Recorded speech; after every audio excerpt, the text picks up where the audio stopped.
Friends, welcome to एडुबाइट। और आज हम स्टार्ट करने वाले हैं साइकोलॉजी से रिलेटेड सम एमसीक्यू टाइप क्वेश्चंस और वन लाइनर्स भी हैं इसके अंदर।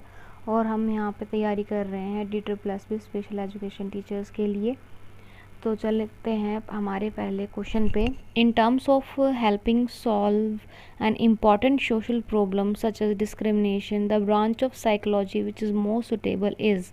तो कौन सी ऐसी साइकोलॉजी की ब्रांच होगी जो सोशल प्रॉब्लम्स लाइक जैसे डिस्क्रिमिनेशन को हेल्प करने में, सॉल्व करने में, उसकी प्रॉब्लम्स को हेल्प आउट करती है। तो एजुकेशनल है वो साइकोलॉजी, ब्रांच ऑफ साइकोलॉजी, या क्लिनिकल है, सोशल है। तो हमारा क्या आएगा, सोशल से रिलेटेड प्रॉब्लम्स है तो सोशल आएगा इसमें। ठीक है। सेकेंड है, during the British rule in India many individual and group adopted several aspects of British lifestyle, this change refers to.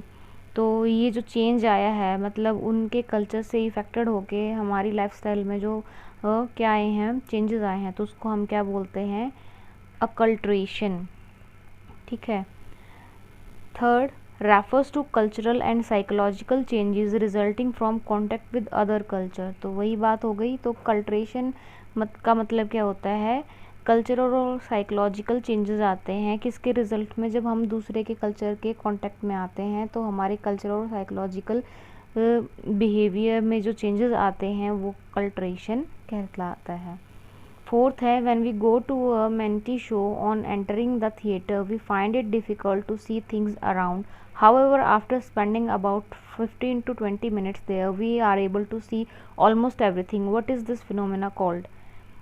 ये क्या हमारा विजुअल एडेप्टेशन। ठीक है। अब जैसे हम हमारे रूम में अंधेरा या थिएटर है, कुछ भी है, और जब हम बाहर लाइट से एकदम अंदर आते हैं तो हमें बिल्कुल एकदम से क्या दिखता है, अंधेरा अंधेरा दिखता है, और 15-20 मिनट के बाद हम सब कुछ नॉर्मली देख पाते हैं। तो इस फिनोमेना को हम क्या कहते हैं, विजुअल एडेप्टेशन। फोर्थ आता है, हु कॉन्सेप्टलाइज्ड, जो कॉन्सेप्ट है, conceptualize the hierarchy of needs. Hierarchy of needs किसने कॉन्सेप्टलाइज किया था, वो था Abraham H Maslow. Lata Mangeshkar is an accomplished singer in the Indian cinema. Name the need which best represent this case in the Maslow hierarchy of needs. तो जो लता मंगेशकर थी वो एक बेस्ट सिंगर थी अपनी लाइन की, इंडियन सिनेमा की, जो इस नीड को बेस्ट रिप्रेजेंट करता है मैस्लो हायरार्ची में। उस नीड को क्या कहेंगे, उनको क्या है, सेल्फ एक्चुअलाइजेशन हो गया था कि भाई हाँ मुझे सिंगर बनना है। तो सेल्फ एक्चुअलाइजेशन क्या है, मैस्लो की हायरार्की ऑफ नीड्स में इस एग्जाम्पल के लिए फिट है। नेक्स्ट है, the introspective report is an experiment is given by. तो इंट्रोसेप्टिव रिपोर्ट जो एक्सपेरिमेंट है वो एक्सपेरिमेंटर है या सब्जेक्ट है, तो क्या आएगा, हमारा सब्जेक्ट है ये। Piaget's stage of cognitive development in which an infant explores the world by coordination of sensory experiences with physical action is called। मतलब पियाजे थ्योरी में जो cognitive development है उसमें क्या कहा है कि जो इन्फेंट है अपने वर्ल्ड को एक्सप्लोर करते हैं अपनी सेंसरी की कोऑर्डिनेशन के साथ, किसके विद इसके साथ, और साथ ही साथ फिजिकल एक्शंस के साथ। तो इसको हम क्या कहेंगे, सेंसरी मोटर स्टेज है ये पियाजे की। नाइन्थ है, Anil searches specially for a hammer to fix a nail though there are other tool available around him, he is influenced by. तो किससे इन्फ्लुएंस हुआ है, उसको हैमर लगाना है, मतलब हैमर कह रही हूँ, कील लगानी है हैमर के साथ। ठीक है। और उसके पास बहुत सारे टूल्स वहाँ पे रखे हुए हैं। तो he is influenced by functional fixedness. ठीक है। A small girl catches an inflated balloon which bursts in her hand making a loud noise. She gets very scared.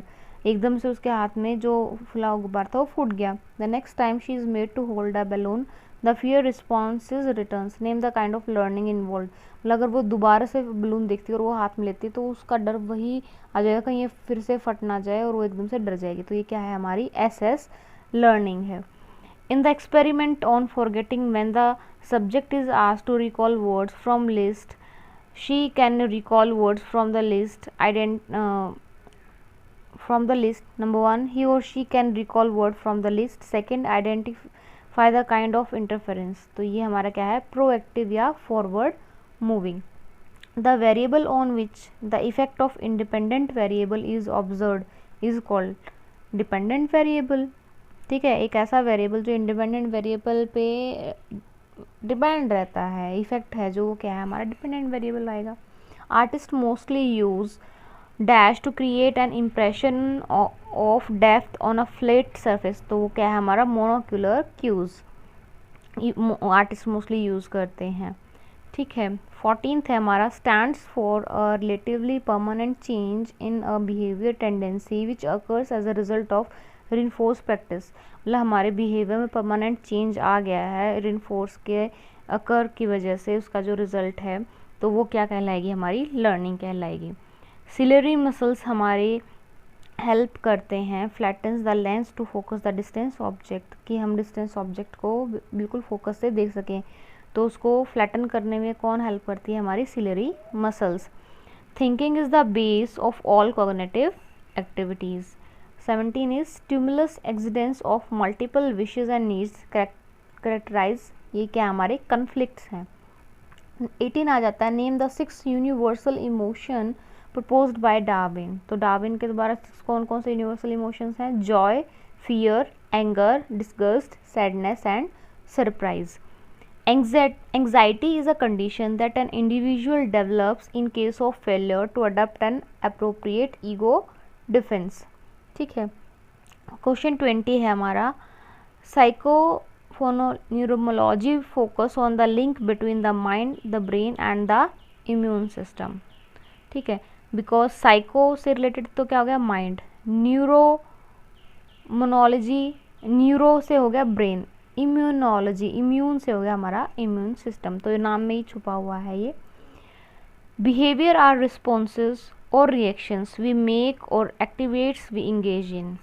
ठीक है, तो हमारे बिहेवियर क्या है, हमारे रिस्पॉन्सेज या फिर रिएक्शंस हैं जो हम एक्टिविटीज़ करते हैं उसके द्वारा जो रिजल्ट आता है वो हमारा क्या है, बिहेवियर है।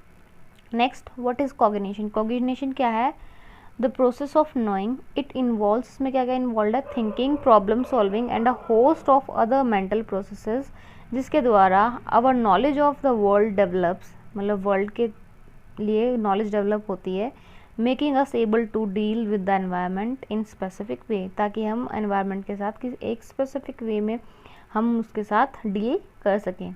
ठीक है, 23rd neuropsychology is a field of research. Neuropsychology क्या है, रिसर्च का फील्ड है जहाँ पे psychologist and neurologist work together, क्योंकि न्यूरोसाइकोलॉजी तो न्यूरोलॉजिस्ट से हो गया, साइकोलॉजिस्ट से हो गया, तो दोनों का यहाँ पे काम, जो रिसर्च का काम होता है दोनों मिलकर करते हैं।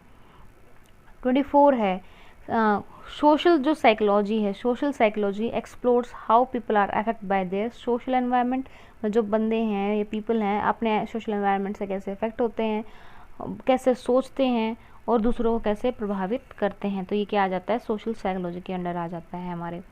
Counselling psychologist works with person who suffer from motivational and emotional problem, जो मोटिवेशनल और इमोशनल प्रॉब्लम से सफ़र करते हैं उनको जो काउंसलिंग साइकोलॉजिस्ट के साथ काउंसलिंग साइकोलॉजिस्ट उनके साथ काम करता है। So thank you for watching, छोटी सी वीडियो थी रिलेटेड टू साइकोलॉजी, और ऐसे ही छोटी छोटी वीडियोज़ अब आती रहेंगी। Thank you for watching my video and subscribe the channel if you like and share it with your friends. Thank you.